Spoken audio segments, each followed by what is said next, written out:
ومن كل شيء خلقنا زوجين لعلكم تذكرون ففروا إلى الله إني لكم منه نذير مبين ولا تجعلوا مع الله إلها آخر إني لكم منه نذير مبين كذلك ما أتى الذين من قبلهم من رسول إلا قالوا ساحر أو مجنون أتواصوا به بل هم قوم طاغون فتول عنهم فما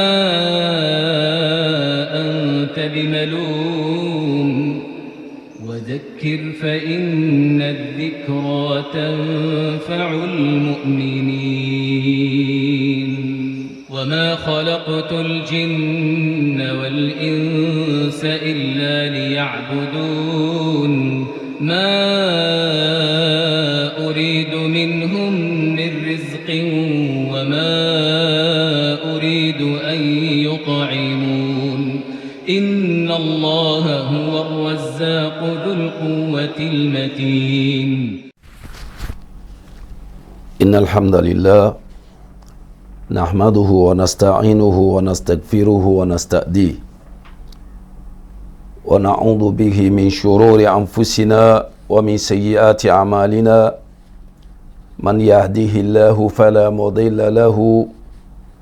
ومن يضلل فلا هادي له وأشهد أن لا إله إلا الله وحده لا شريك له وأشهد أن محمدا عبد الله ورسوله صلى الله عليه وعلى آله وأصحابه adúpẹ́ fún Allahu subhanahu wa ta'ala ọba àlekèọlá tí ó ṣọ́ wa títí di àsìkò tí a wà yìí a kí lérí oore tí ń ṣe fún wa ní ojoojúmọ́ tí a ní agbára àti lè dúpẹ́ fún bó ṣe yẹ àti bó ṣe tọ́ ìwọ̀nba díẹ̀ tá bá ń dúpẹ́ náà ọba náà kó gbà níjọ́sìn fún wa lẹ́yìn ìgbà tí a dúpẹ́ fún Ọlọ́run atọrọ ìkẹ́ àti ìgẹ̀ fún Ànábì wa Muhammad sallallahu alaihi wasallam ẹni tí máa ń gba òdodo tí sì máa ń sọ òdodo tí sì ń pàṣẹ òdodo fún ni ìkẹ́ àtọlọ Ọlọ́run tí ó lópin ìgbà tí ayé bá ń jáyé àti ìgbà tí ayé ò bá tún jáyé má lọ́mọ sábà mú bá Ànábì wa Muhammad ma wá jẹ́ ọmọ lérí Ànábì nìkan fi kárí gbogbo àwọn ará alé rẹ̀ níyàwó ní lọ́mọ ní láwọn sàábí àwọn tán bá lò gbà àwọn tí wọ́n pa ó lé wọn títí kó wá ṣàn bẹ́ẹ̀ títí kó wá kan àwa náà tí a ń gbìyànjú àti lè fi ṣe sí wa fíjọ ti Ànábì wa Muhammad lẹ́yìn ìgbà tí a kí Ọlọ́run tí a ṣe àsàlátù fún Ànábì wa Muhammad sallallahu alaihi wasallam àtọ̀ ọlọ́ba lọ́dọ̀ ọba dẹ́dà ọba Ta'ala ìgbà àwọn bàbá wa Abdulrazak àwọn bàbá wa Musa àtàwọn bàbá wa Yakub àti gbogbo ẹ̀gbọ́n àbúrò tó ṣe wípé ọba dẹ́dà ń lò wọn ní sábàbí tí a fi ń rí ohùn gbé sí afẹ́fẹ́ ọba dẹ́dà ń lò wọn sábàbí táwọn èèyàn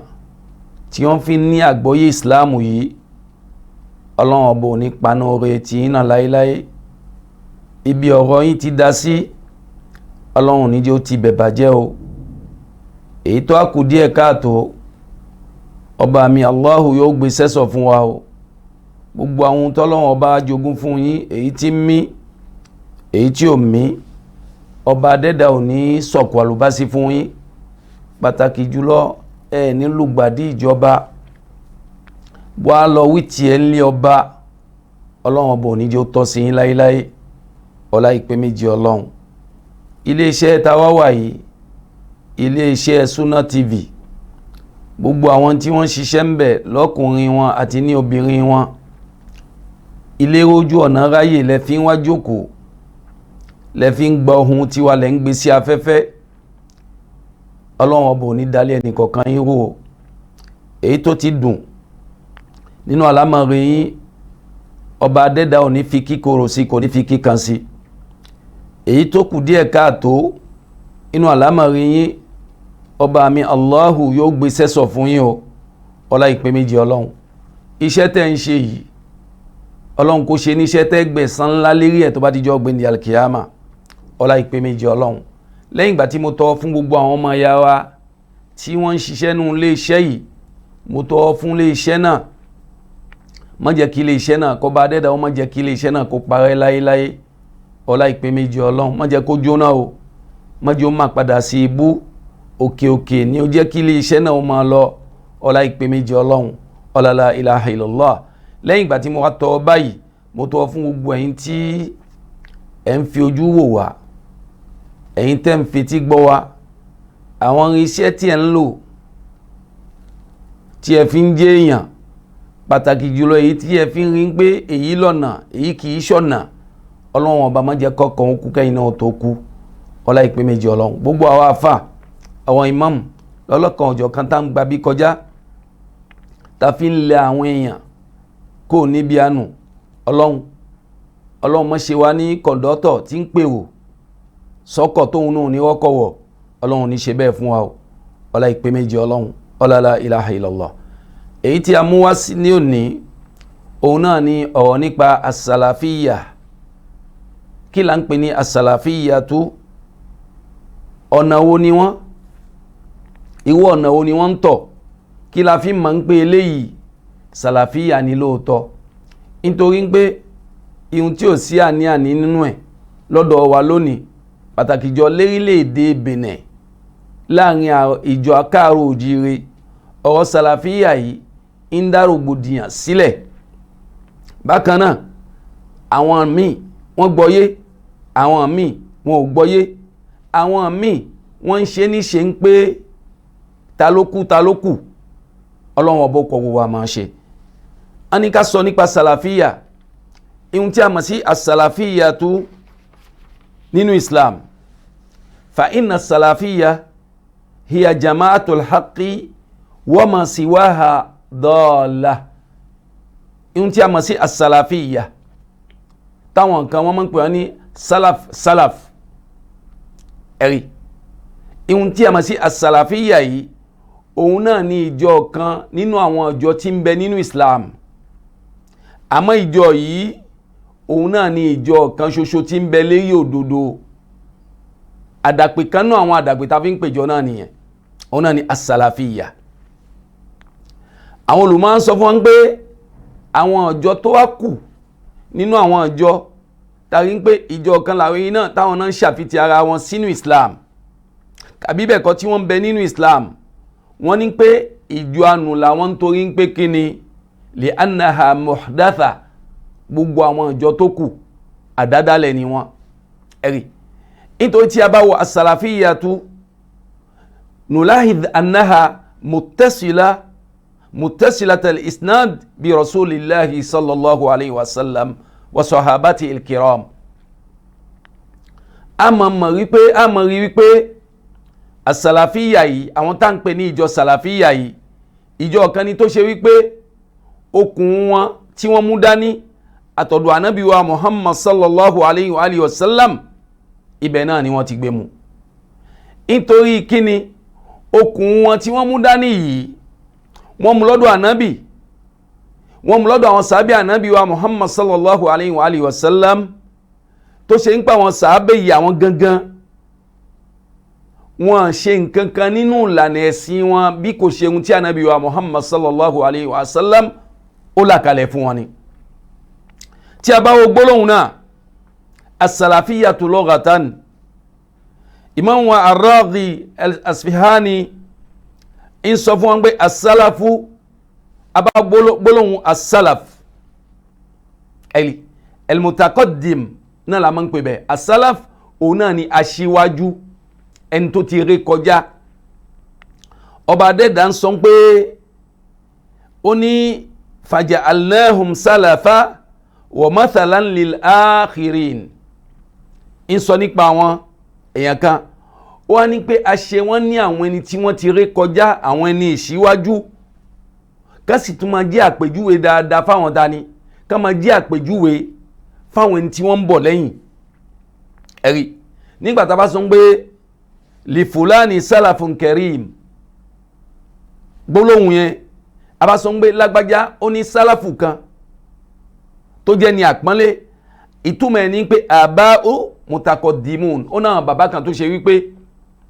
àwọn bàbá náà wọ́n ti kọjá lọ síwájú. ẹ̀rí ìmáàmù wa Al-Fairuz Abadi ń sọ fún wa inú tírà rẹ̀ tá mọ̀ sí Al-Qamusul Muhit ń pè ohun tí a mọ̀ sí as-salaf, òun náà ni kullu man taqaddamaka min abaika wa qarabatik, ó ní gbogbo ẹnikẹ́ni tó bá ti ṣíwájú ẹ inú àwọn bàbá ẹ kàbí nínú àwọn ẹni tó bá jẹ́ mọ̀lẹ́bí ẹ, àwọn ìbátan, àwọn wọ̀nyẹn la máa ń pè ní sálàfù èèyàn. àbáfẹ́ sọ nínú gbólóhùn nìyẹn. ẹ̀rí ṣùgbọ́n tí a bá fẹ́ wo istimalu al-ulama, tabadọ́dọ̀ àwọn olùmọ̀ nínú Islam, kí náà máa ń pè ní as-salaf. lẹ́yìn gbàtà tí máa ń pè ohun tó máa ń pè ní salaf, òun náà ni ẹni tó ṣíwájú ẹni, ẹni tó ju ní lọ, kàbí ẹni tó ti lo gbà tó ti ṣíwájú tó ti lọ. ó yé lìsìn ìsìn tá a bá padà lọ sọ́dọ̀ àwọn àfa àwọn olùmọ̀ ẹ̀sìn, a bá sọ pé malmuradu bi salafiyya, wọ́n máa sọ pé humu sahabatu wa tabi'una lahum bi ihsan, wọ́n máa sọ fún wọn pé àwọn tá a mọ̀ sí àwọn salaf, òun náà làwọn tá ní àwọn sàábì ànábì wa Muhammad sallallahu alayhi wa sallam àti gbogbo àwọn ẹni tí wọ́n pawọ́ lé wọn láwọn ọmọ wọn tí wọ́n sì ń ṣe dáadáa bí ihsanin. ẹ̀rí ìsìn bẹnu wọn pé wa ba'duhum yaj'alu tabi'ihim minas salaf, bẹ́ẹ̀ náà ni ń bẹ nínú àwọn olùmọ̀ ẹ̀sìn tí wọ́n sọ pé àwọn tí a mọ̀ sí salaf, àwọn sàábì ànábì wa Muhammad sallallahu alayhi wa sallam, láwọn tó ṣe ń gbé wọn bá ànábì lò gbà, ìhun tá ànábì sọ fún wọn náà ni wọ́n tẹ̀lé, ìhun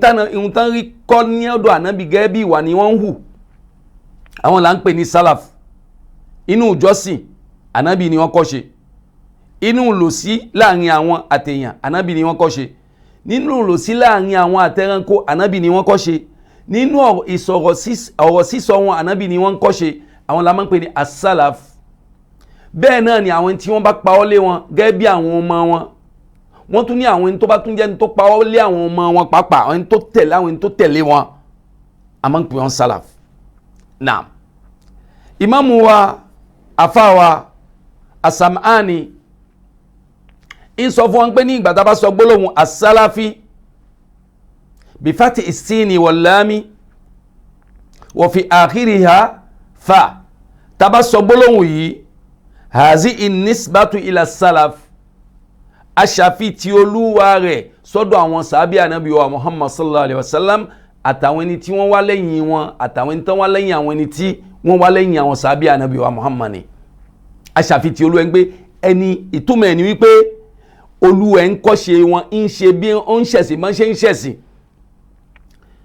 ó ní ìlòsí pẹ̀lú àwọn èèyàn gẹ́gẹ́ bí tí àwọn sàábẹ́ẹ̀nì kàbáyìn tó pa ọ́ lé wọn báwọn náà wọ́n ṣe lò gbésí ayé wọn. a máa sọ pé eléyìí o as-salafi ni. ẹ̀rí lẹ́yìn èyí tí a bá wo as-salafiyya yìí, lẹ́yìn àlàyé tá a ṣe fún wa yìí, a rí i pé ìlànà kan ni tó dádúró gedengbe tí nǹkan mi ò gbọdọ̀ wọnú ẹ̀, nítorí pé ìlànà wo ni ìlànà tàgbà látọ̀dọ̀ ànábì wa Muhammad, tàgbà látọ̀dọ̀ àwọn sábẹ́ ànábì wa Muhammad sallallahu alayhi wa sallam, táwọn sábẹ́ náà pàápàá gbà lọ́dọ̀ ànábì wa Muhammad sallallahu alayhi wa sallam. ẹ̀rí ìlànà yìí a gbọdọ̀ mọ̀ wípé ìlànà kan ni tí a gbọdọ̀ ṣe kí ni gbogbo ayányányán a gbọdọ̀ ṣọ́. ìmáàmù wa akhraja shaykhani anil Mughirati bun Shu'ba wa Muawiya bun Abi Sufyan. Àwọn sheikh wa méjì Bukhari àti Muslim wọ́n gbà wá fún wa látọ̀dọ̀ àwọn sàhábé méjì kọ́lọ́wọ́n bá kó bá yọ́nú sí wọn gbé anabi wa Muhammad anna nabiyya sallallahu alayhi wa sallam qal in pé anabi wa Muhammad sallallahu alayhi wa sallam ó sọ pé la tazalu ta'ifatun min ummati dhahirina hatta ya'tiyahum amrullah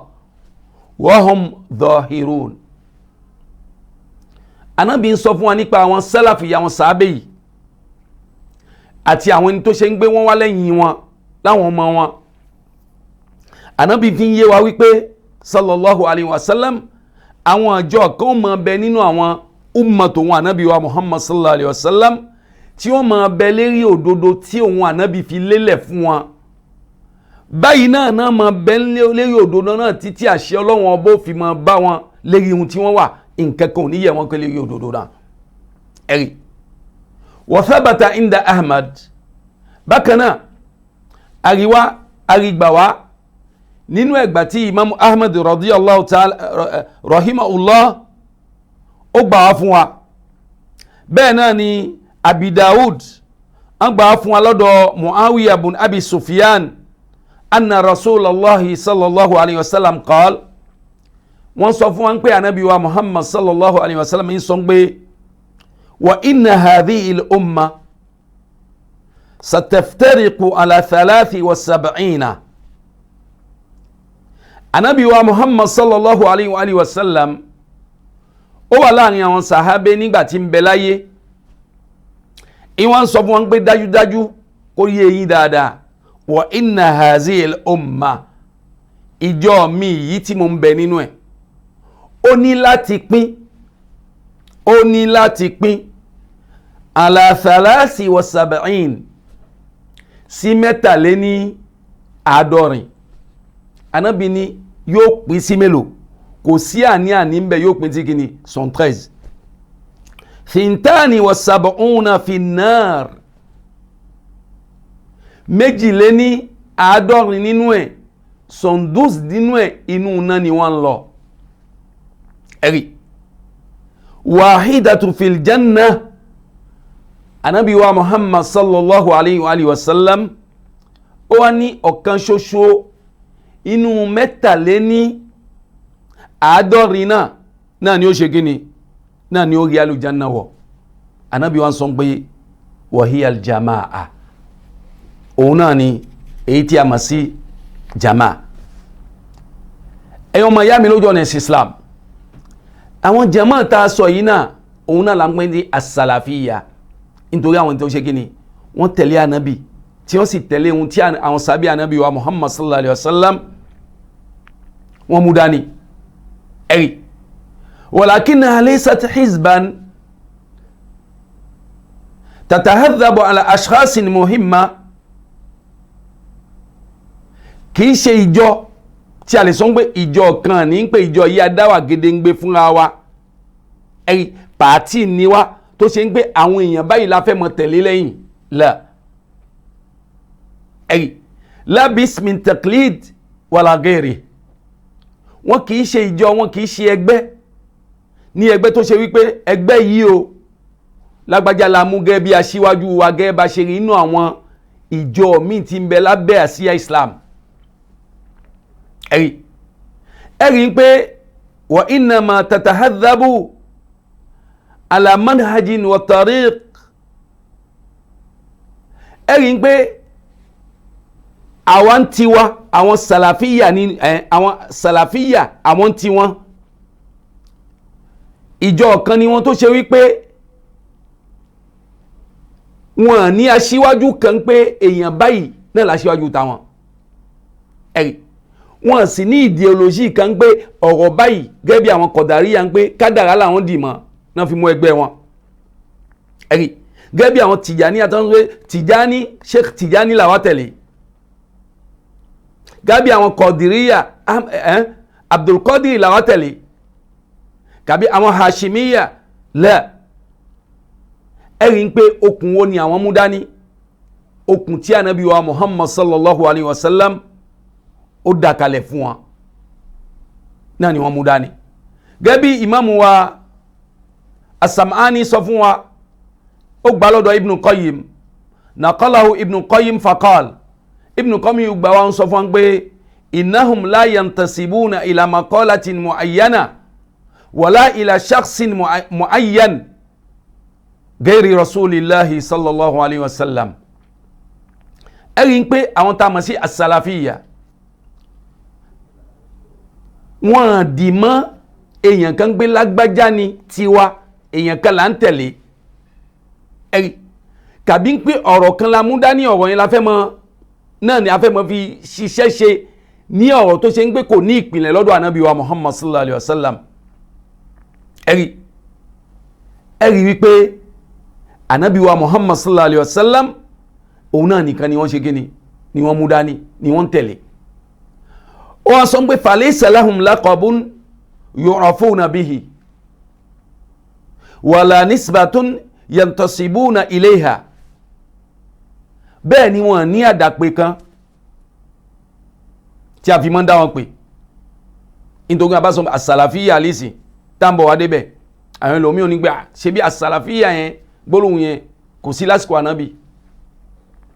wọn pè àwọn sàábé lásìkò ànábì, ṣe bí mùsùlùmí náà pè wọn, à ń bọ̀ wá síbẹ̀ tí Ọlọ́run bàbá nípa lè débẹ̀. Náà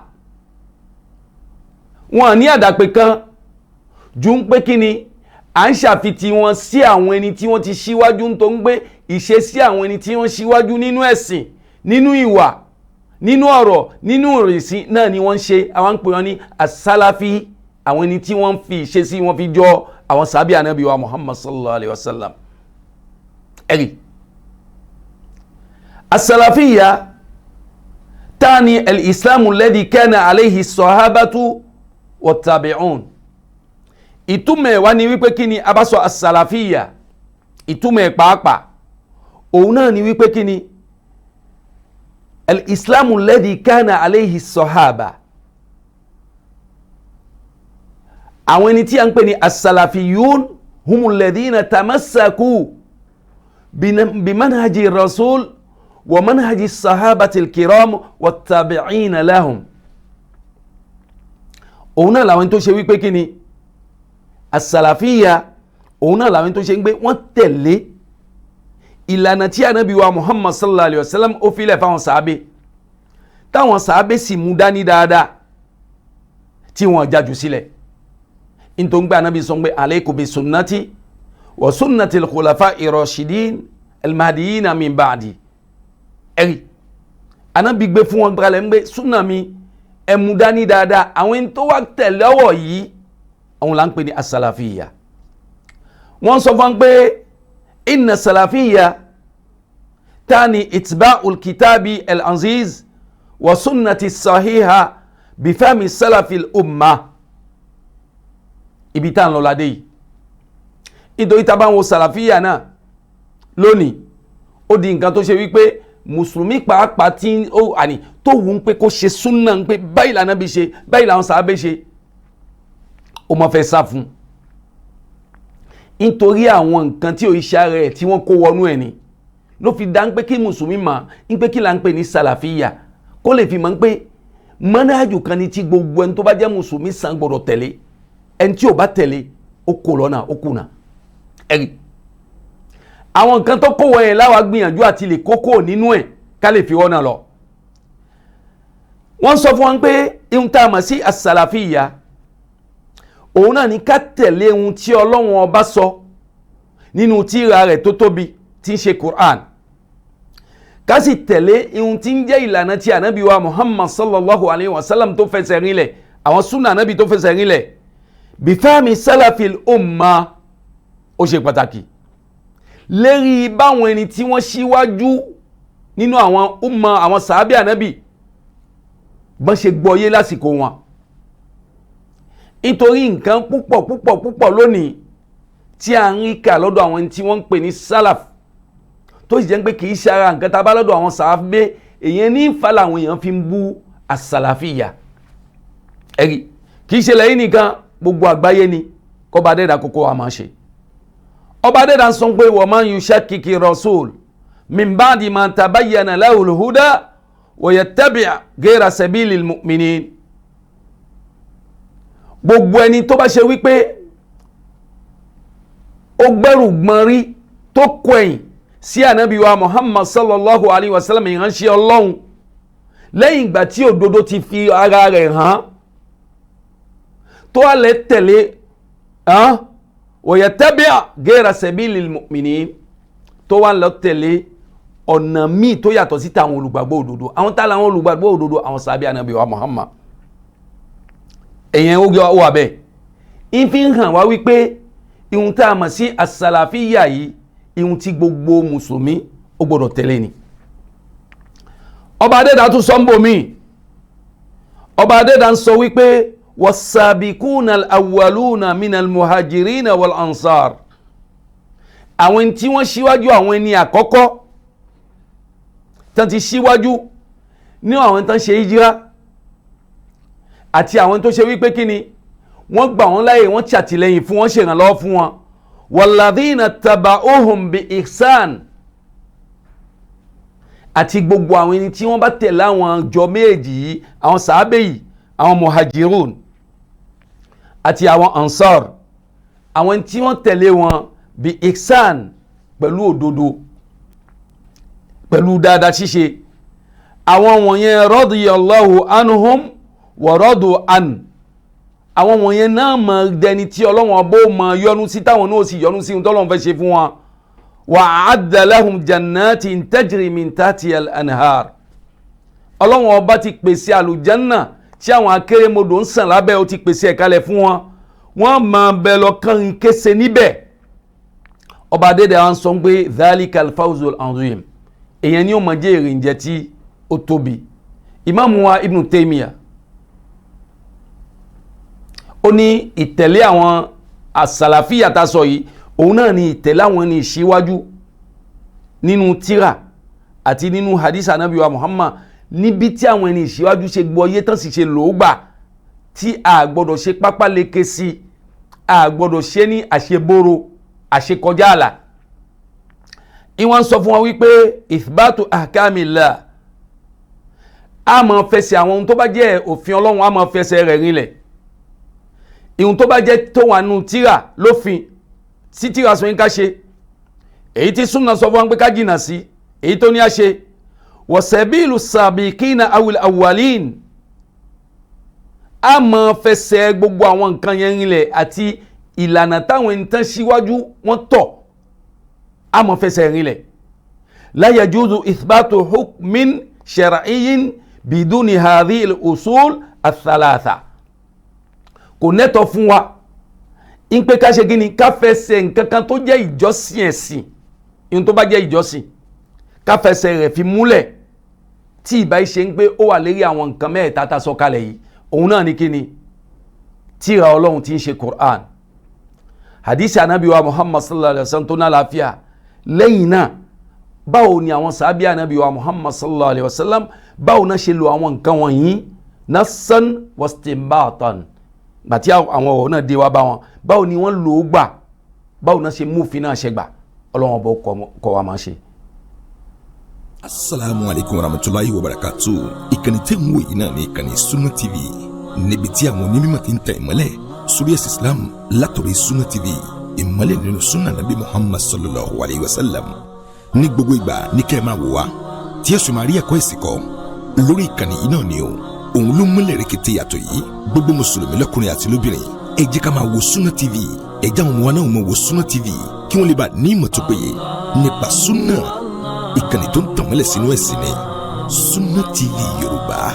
Ẹ máa wò wá ní gbogbo ìgbà kẹ́sì máa kó ẹ̀kọ́ tó péye nípa Sunna.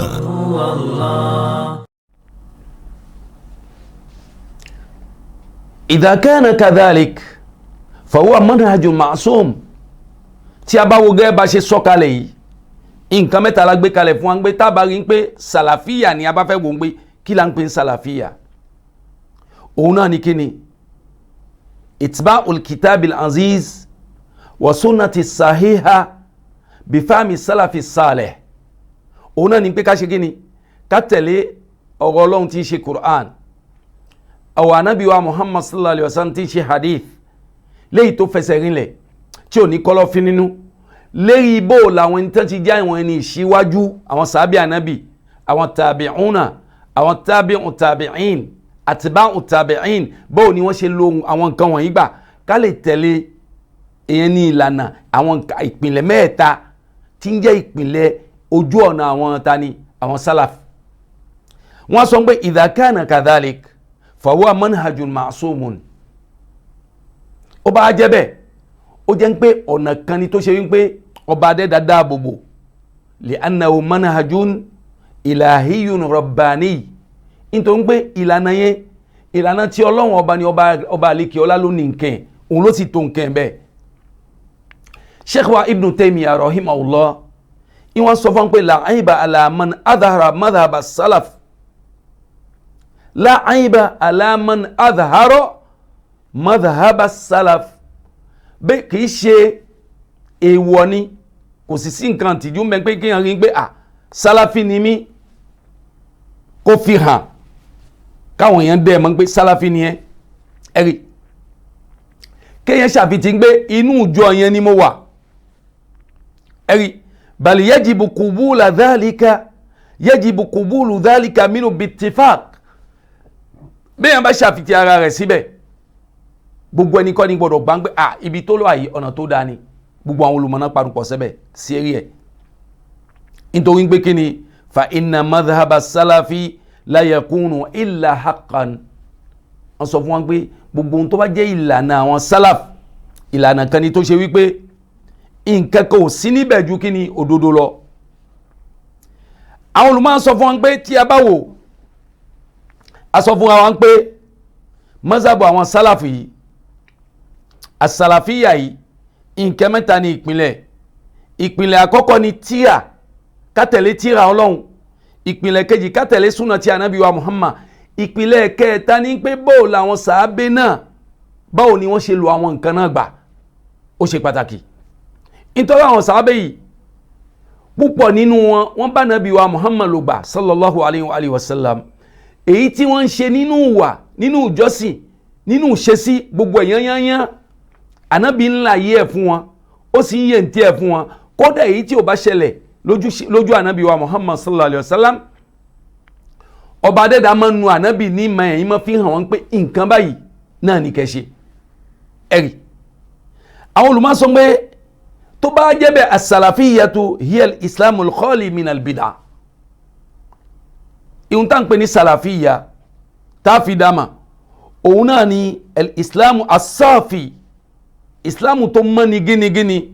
li'anna al-islamu alladhi kana alayhi nabiyyu sallallahu alayhi wa sallam wa sahabatihi wa tabi'una lahum bi ihsan ìfi ń jẹ́ wípé as-salafiyya yìí òun náà ni ohun tí ànábì sallallahu alayhi wa sallam ó ṣe kù tó gbé fáwọn sàábẹ̀ táwọn sàábẹ̀ gbé kalẹ̀ fáwọn nǹkan tí ó sì ṣe dáadáa ẹ̀rí wa tariku as-salafiyyati minal muslimin gbogbo ẹni tó bá jẹ́ mùsùlùmí tó bá fi sàlàfíyà lẹ̀ tí ó ṣe wọ́kàn fil islami mushawwah kó máa ń gbóhùn wọnú islam kan tó ṣe wípé àmúlùmọ́là lòun ṣe tó bá ti sínú sàlàfíyà tó sínú ahli sunna wal jama'a nítorí pé lísìn wọ́n lè bí wọ́n pé al-farqu bayna sàlàfíyà wa ahli sunna wal jama'a nǹkan kan náà ni tí ó sí nǹkan kan bẹ̀ wọ́n bá sọ as-salafiyya humul ladina àwọn náà làwọn tó ṣe wípé wọ́n tẹ̀lé àwọn tó ṣíwájú wọ́n bá sọ ahli sunna wal jama'a humul ladina tamassaku bi sunnati rasulillah àwọn tí wọ́n dìmọ́ sunna nabi wa Muhammad sallallahu alaihi wasallam náà la fi ń fi àdàpè yẹn fi pè wọ́n ẹ̀rí pẹ̀lú pé àti kanu hadith lisi ẹ̀rí tí anabi sọ pé ma ana alayhi ihun tí mo ń bẹ lérí ẹ̀ tí anabi sọ pé òun náà ni àwọn jama'a ẹ̀rí abásọ as-salafiyya la farqu bayna hazihi at-tasmiya wa tasmiyati ahli sunna wal jama'a nǹkan kan náà ni wọ́n tí ó sì yàtọ̀ ńbẹ ṣùgbọ́n ọ̀nà tá gbà tá fi fún yàn kankan ní orúkọ ẹ̀ tó fi ń jẹ́ orúkọ náà ló yàtọ̀ ọ̀nà wo ni awo ìpìlẹ̀ láfi sọ as-salafiyya ẹni tó ń tẹ̀lé àwọn ní ìṣíwájú àwọn ahlu sunna àwọn dìmọ̀ sunna Ànábì wa Muhammad sallallahu alaihi wasallam àwọn sálàf kí làwọn náà dì mọ́ súnà anábì náà ni àti sọ́lì sí ní pé ìtẹ̀lé tírà ọlọ́run àti súnà anábì wa Muhammad sallam lérí báwọn ẹni tó jẹ́ sábẹ́ anábì ṣe gbọ́yé náà là ń pè ní sàlàfíyà àwọn ń pa àwọn kan ní ahlus sunna wal jamaa. ó jẹ́ pé nǹkan kan náà ni àwọn olùmọ̀ wa sọ fún wa wípé ká ṣe islam tó mọ́ nigínigín òun náà là ń pè ní sàlàfíyà nítorí kama qala anábì wa Muhammad sallallahu alaihi wasallam sọ wọn pé sataftariku ummati ala 73 firqa kulluha fi nar illa wahida. ìjọ mi ó pín sí iye tá a wí ní 73 gbogbo 72 fẹ́ wọná àyàfi ẹyọ kan oye wazil firqa àwọn èyí tó fẹ́ wọnú náà ta sọ yìí ṣé wọn kìí ṣe mùsùlùmí ni mùsùlùmí ni wọ́n wa laysat kafira ẹ̀rí àti lè pè wọ́n ní kèfèrí téèyàn bá sọ pé òun ò ṣe súnà òun ò ṣe ahlu súnà òun ò sì ṣe gíní òun ò ṣe sàlàfíyà tí ò ṣe kan kò ṣe sunni yàní laysa sunniyan wa laysa salafiyan la ya'ni annahu kafir ìtumọ̀ ẹ̀kọ́ ni pé kèfèrí ni la ìhun tẹ́ fi mọ̀ ní pé ànábì wa Muhammad sallallahu alayhi wa sallam nígbà tóun náà sọ kí ló sọ fún wa ó ní ìjọ tóun yóò pín ìjọ oníjọ ànábì ìsìláàmù ni ànábì ò yọ wọn kò nínú àwọn ìjọ ẹ̀ àmọ́ sọ pé ìjọ tóun yóò pín sí mélòó iye báyìí wọnú náà ọ̀kan ṣoṣo ní wà àlùjánnà. Imam Khitabi ń sọ fún wa pé fi dilalatu ala anna hazihi al-firaq kulluha ghayru kharija min ad-din. Imam Khitabi ń sọ fún wa wípé hadith náà fi hàn wá wípé àwọn ẹni tá a sọ pé wọ́n fẹ́ kó àyíṣe sálàfì yìí tí wọ́n kó lérí ìlànà yìí ìtumọ̀ ẹ̀kọ́ ni wípé wọ́n kó nínú ẹ̀sìn iskot ja'alahumun nabiyyu sallallahu alayhi wa sallam kulluhum min ummatihi nítorí ànábì wa Muhammad sallam ó ní pé gbogbo wọn inú àwọn ìjọ tó ní wọ́n bẹ. bákan náà ni Imam Shatibi ó ń sọ fún pé dhahirul hadith yaqtadi anna zalika al-iftiraq innama huwa ma'a kawnihim min al-umma. ó ń sọ fún wọn wípé tí a bá wo hadith náà dáadáa hadith náà fi hàn wá pé pínpín yẹn ò ní ṣẹlẹ̀ títí dìgbà tá fi ń gbé gbogbo àwọn ìjọ náà wọ́n bẹ ní kíni wọ́n bẹ lábẹ́ umma anabi wa Muhammad sallallahu alayhi wa sallam. ẹ̀rí kò bá síbẹ̀ ni wa illa fala khuriju minal umma ilal kufr lam yu'addu minha albatta. tó bá ṣe ń gbé bàtà náà bí gbé hadisi yìí báyìí kalẹ̀ ànábì yọ wọn kó nínú ummah ni àbá sọ pé kèfèrí ni wọn ṣùgbọ́n ànábì yọ wọn kó nínú ummah mùsùlùmí náà ni wọ́n tujú nítorí ẹ̀ ní lónìí tí a bá lo àwọn bòmí ẹ rí pé as-salafiyya tàwí ń bẹ ní àwọn súfí yadda'una as-salafiyya àwọn súfí wà tí wọ́n mọ̀ pé wọ́n pé sálàfí làwọn àwọn súfí wà tán máa ń sọ pé gbogbo àwọn tó jẹ́ àwọn ẹni ńlá nínú àwọn olùmọ̀ta wọn àwọn àgbà súfí ahli sunna ni wọn gbogbo wọn náà ń pera wọn ń pe kíní ìmọ̀ra wọn tó ń gbé àwọn náà mọ̀ wípé èyàn ò lè rọ́nà lọ tí ò bá fi gbogbo ohun tó jẹ́ jọ́sìn ẹ̀ fi ju àwọn ẹni tí ó ń jẹ́ sàábì anábì wa Muhammad sallallahu alayhi wa sallam ẹ̀rí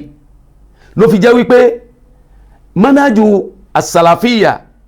manhaju kan ni tó ṣe wípé Islam mójútó Islam sì fẹ́ ń gbé gbogbo ohun tó jẹ́ mùsùlùmí náà ní ká kóra wa sínú ẹ̀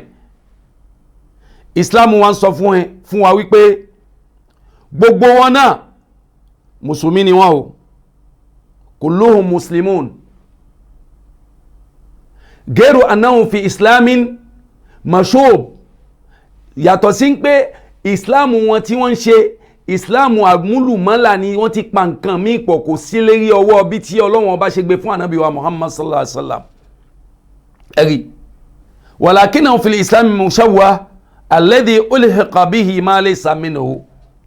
فأصحابه مسلمون مسلمين شبهه oníbídíà ni wọ́n فليس معنى ترك السلفية الكفر والخروج عن الإسلام nítorí pé àwọn sálàfí míì tí wọ́n pè wọ́n yad'una sálàfíyà táwọn náà máa sọ pé sálàfí làwọn adna khata yukhrijuna an-nas min al-islam kí n sáà ti ṣàṣìdé kékeré kan ni wọ́n tẹ̀fẹ́ wọn pé ǹjẹ́ àṣìṣe tí lágbájá ṣe yìí èyàn lè pé sákèsí láà wọ́n ti yọ́kò òun islam lẹ́ẹ̀kan náà lágbájá yìí ó ṣe ohun tó kù díẹ̀ káàtó báwo la ṣe gbà wọ́n yọ́kò òun islam lẹ́ẹ̀kan náà kò sì gbọ́dọ̀ rí bẹ́ẹ̀ ọlọ́wọ́n bó kọ́ àmọ́ ṣe káwàwò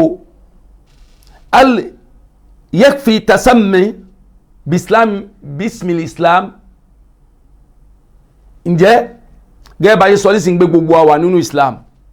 nítorí pé yuradidu kathiru mimman la yadri haqiqata amri salafiyya ọ̀pọ̀lọpọ̀ nínú àwọn èèyàn tí wọ́n mọ̀ kí ni pàtó ọ̀rọ̀ nípa salafiyya wọ́n mọ̀ sọ fún wọn pé ẹ̀ ń pera ní ahlus sunnah ẹ̀ ń pera ní salafi islam ọlọ́run ò pè yín salafi bẹ́ẹ̀ náà ni islam ò pè yín ní ahlus sunnah ṣe bí ohun tọ́lọ́wọ́ bá sọ ní pé huwa samakumul muslimina min qabl ẹ̀rí ọ̀rọ̀ yẹn ọ̀rọ̀ kan ní tó ṣe ń gbé kò fẹsẹ̀ rinlẹ̀ ihun tí ò fi fẹsẹ̀ rinlẹ̀ ní pé ẹwà anábì wa muhammad sallallahu alayhi wa sallam nígbà tó fẹ́ pín tó fẹ́ sọ pé ìjọ náà pín ó kó gbogbo wa sínú gbàgede islam ni o ẹ̀rí ló fi sọ pé asabu ó sọ fún wa pé taftariqu ummati ń pé ìjọ tòun yóò pín sí mélòó 73 firqa ẹ̀rí yóò pín sí 13 ó kó gbogbo wọn sínú islamu ni ẹ̀rí gbà tó wáyá lìsìn ó wá ní gbogbo wọn náà ń lọ́nú náà àyàfi ẹyọ kan ibi tẹ́fì gbé mọ̀ pé àwọn sondus tánàbí sọ mùsùlùmí ni wọ́n o wà in kanu ahlal bid'ah bọ́nbátà ẹ̀jẹ́ oníbídíà mùsùlùmí wọ́n pè islam mú wọn ó fi jẹ́ pé islam yẹn yashmuluna jami'a islam ló kó gbogbo àjọ pọ̀ ẹ̀rí islam kó gbogbo àjọ pọ̀ ihun tá máa fi ṣe tẹ̀míyízù ẹ̀rí tá máa fi ṣe àdáyanrí láàrin àwọn ẹni tí ń ṣe islam gidi àtàwọn tó ń ṣe islam tán fi nǹkan míì bọ̀ òun náà ni as-salafiyya wa ahli sunnati wal jama'a ẹ̀rí nítorí pé kò bá láka ìmú ká sọ pé gbogbo apápátá èyí ọwọ́ kan náà láwà náà kò lè ṣe bẹ́ẹ̀ nítorí pé kí ni tó bá ṣe ń pé gbogbo afẹ́wà lérí ọwọ́ kan náà ni a gbọ́dọ̀ wà lérí bó ni ànábì wa muhammad sallallahu alayhi wa sallam ó ṣe fi islam náà sílẹ̀ tó sọ pé ma ana alayhi al-yawm wa ashabi tí ànábì sọ fún wọn jọ náà pé gbogbo ẹ̀ ní ó wọnú náà àyàfi ẹyọ kan tó wá padà ṣàlàyé fún wọn pé ihun tí èmi ànábì mò ń bẹ lérí ẹ̀ lónìí tí mò ń bá yín sọ̀rọ̀ yìí táwọn sàábé mi yóò sì máa bẹ lérí ẹ̀ ẹ̀rí tí gbogbo wa bá wà lérí bẹ́ẹ̀ ni kò ní sí tẹ́fírí kọ̀ọ̀kan o kò ní sí ìyàtọ̀ kankan láàrin wa o gbogbo wa á máa rìn lérí agbọ́nrin kan náà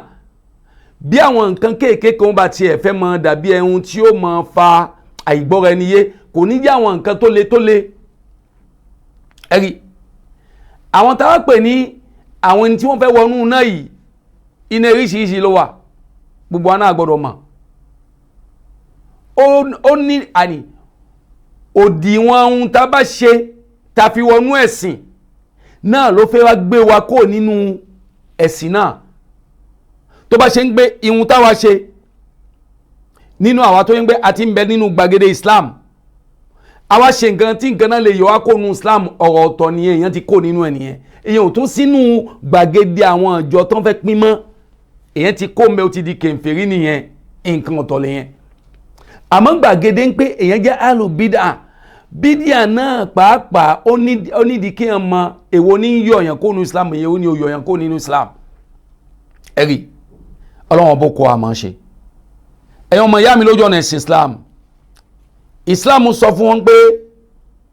a gbọ́dọ̀ mọ̀ dájú wípé sàlàfíà táǹkà fúnra wa yìí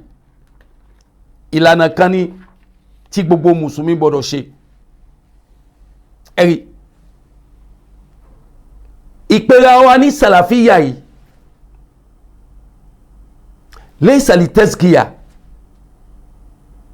ó yẹ kó dá wa lójú pé èyàn ò fi ṣe gíní èyàn ò gbọ́dọ̀ fi fọ́rẹ̀ ma la tuzakku anfusakum èyàn ò gbọ́dọ̀ fọ́rẹ̀ ma ẹ̀rí ni àfáà mi kan fi sọ mọ́ mi kún salafiyan amaliyan aw tatbiqiyan la takun salafiyan ismiyan in sọ fún wọn pé ká má jẹ́ sàlàfíyà lórúkọ lásán iṣẹ́ ọwọ́ wa ni kó fi hàn pé sàlàfíyà ni wa li anna tasmiyata bi salafi laysat li ajli taskiya ó yẹ kó yé wa wọ́n pè yà ní ahlus sunna wọ́n pè yà ní salafi kò gbọ́dọ̀ jẹ́ nǹkan tí èèyàn gbọ́dọ̀ mọ́ fi wẹ́rẹ́ mọ́ nítorí àwọn tí wọ́n gbé kalẹ̀ tí wọ́n ń lò wọ́n fi wọ́ra wọn mọ́ ẹ̀rí a sọ pé àtẹ́sìmíyàtú bí sàlàfíyà lè ajílì tamayuz afẹ́fi ṣe àdáyẹnrí ń pa àwọn eléyìí wọ́n tẹ̀lé ohun tí àwọn ẹni ìṣíwájú wọ́n gbà lọ́dọ̀ ànábì ni wọ́n tẹ̀lé wọ́n sì ń ṣe bó ṣe tọ́ àti bó ṣe yẹ ẹ̀rí wa laysa li ajílì tazkiya kama yuhawilu ta'ifatun an yunaffiru minha bihazi tariqa kìí ṣe ń gbé ká fi mọ́ fọ́ra wọn mọ́ gẹ́ bí tí àwọn kan wọ́n ṣe fi ń fọ́ra wọn mọ́ débi wípé àwọn ẹlòmíín sá ń wù wọn kan ṣe mẹ́ wọ́n sá ẹ̀rí wọ́n sá ìsọ́ra ní sàlàfí kò gbọ́dọ̀ jẹ́ ti ń pa fi ń fọ́ra mọ́ láà àmọ́ kan fi dá wọn mọ̀ ìyàsọ́tọ̀ ni nígbàtí wọ́n sọ wọ́n bí su'ila Sheikh al-Allama Abdulaziz bin Baz al-sahihu anna al-Hanabila humu salafiyuna faqat wọ́n bí ń pè àwọn Hanabila sáwọn nìkan ni salafiyuna nìkan ni wọ́n bí ń pè wa ma haqiqatu salafiyya hal hiya qarinatu tashaddudi kama yaruju al-ba'd aw yurawiju al-ba'd wọ́n bí ń pé àfáàwà Ibn Baz ǹjẹ́ kí la ń pè ní sàlàfíyà ǹjẹ́ ilé kókó táwọn èèyàn ṣe náà la ń pè ní sàlàfíyà ni kàbí bẹ́ẹ̀ kọ́ bí táwọn apá kan sọ pé àwọn èèyàn ti mọ́ lé kókó jù ṣe yẹn la ń pè ní sàlàfíyà ni ó ní laysa hadha al-qawlu bis-sahih ó ní innama salafiyya as-salafu salih humu sahabatu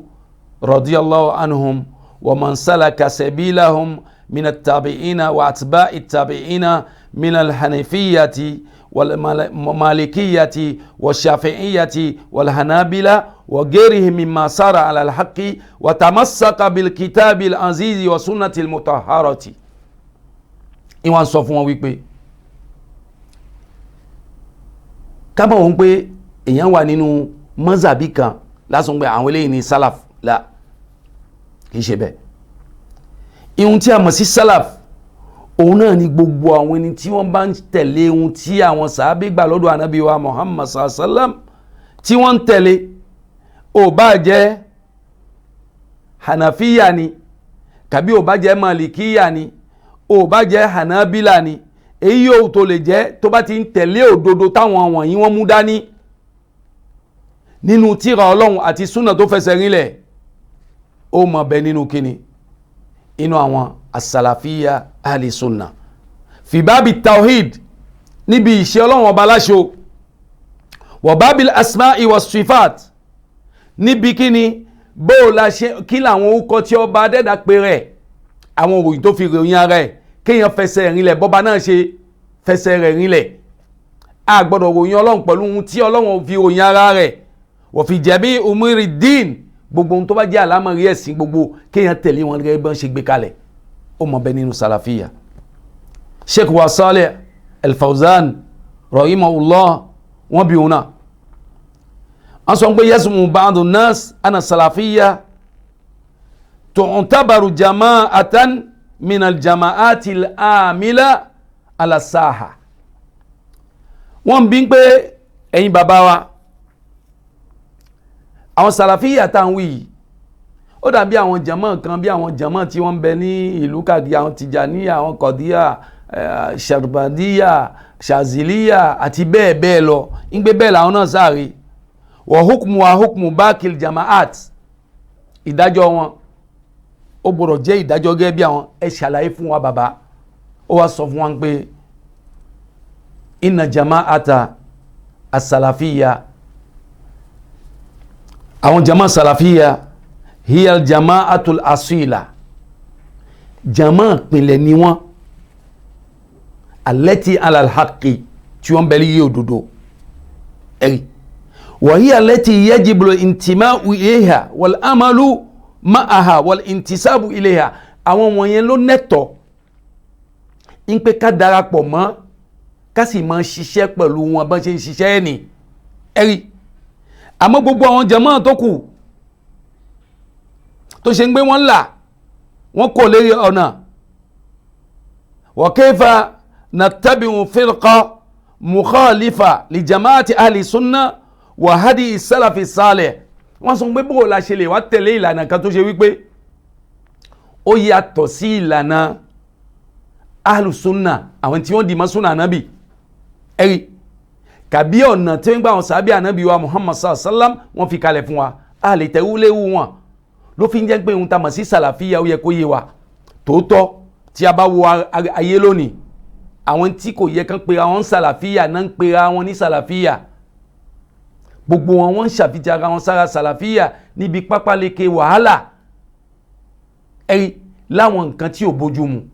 ọlọ́wọ́n bó kọ́ àmọ́ ṣe àmọ́ túmọ̀ ẹ̀kọ́ ní pé ohun tí ń jẹ́ sàlàfíà kò sí ó wà tí ò sí àní-àní ó wà láti láéláé táwọn sàbí ànábì wa Muhammad sallallahu alayhi wa sallam wọ́n ti ṣe ìṣàrọ̀ sí ẹ̀rí kó tó di pé àwọn èèyàn á bẹ̀rẹ̀ sí ní máa lò wọ́n fi ń wòyìn àwọn tí wọ́n fi ṣe sí wọn wọ́n fi ń jọ àwọn ẹni tó ṣíwájú ọba dẹ́dà bẹ́ẹ̀ o gbogbo ẹni tó ti mọ̀nà nù wa ọlọ́run ọba mọ́ àìní ní mọ̀nà mọ́ fi ṣàdánwò fún ọlá ìpè méjì ọlọ́run èyí tá a ṣe lónìí náà mọ́ ṣe ní àṣegbẹ̀yìn fún wa èyí tá a gbọ́ lónìí mọ́ ṣe ní àgbọ́gbẹ̀yìn fún wa ọlá ìpè méjì ọlọ́run lẹ́ẹ̀kan sí gbogbo àwọn ìtàn ṣiṣẹ́ ilé iṣẹ́ náà ọlọ́run ọba mọ́sá lákèsí wọn ọlọ́run ọba kókó wọn máa ń ṣe kó dúró tẹ́ni kọ̀ọ̀kan wọn subhanakallahumma wa bihamdik ashhadu an la ilaha illa ant astaghfiruka wa atubu ilaik subhana rabbika rabbil izzati amma yasifun wassalamun ala al-mursalin walhamdulillahi rabbil alamin. Allahu akbar, Allahu akbar, Allahu akbar, la ilaha illa Allah, Allahu akbar, Allahu akbar, walillahil hamd, Allahu akbar, Allahu akbar, Allahu akbar, la ilaha illa Allah, Allahu akbar, Allahu akbar, walillah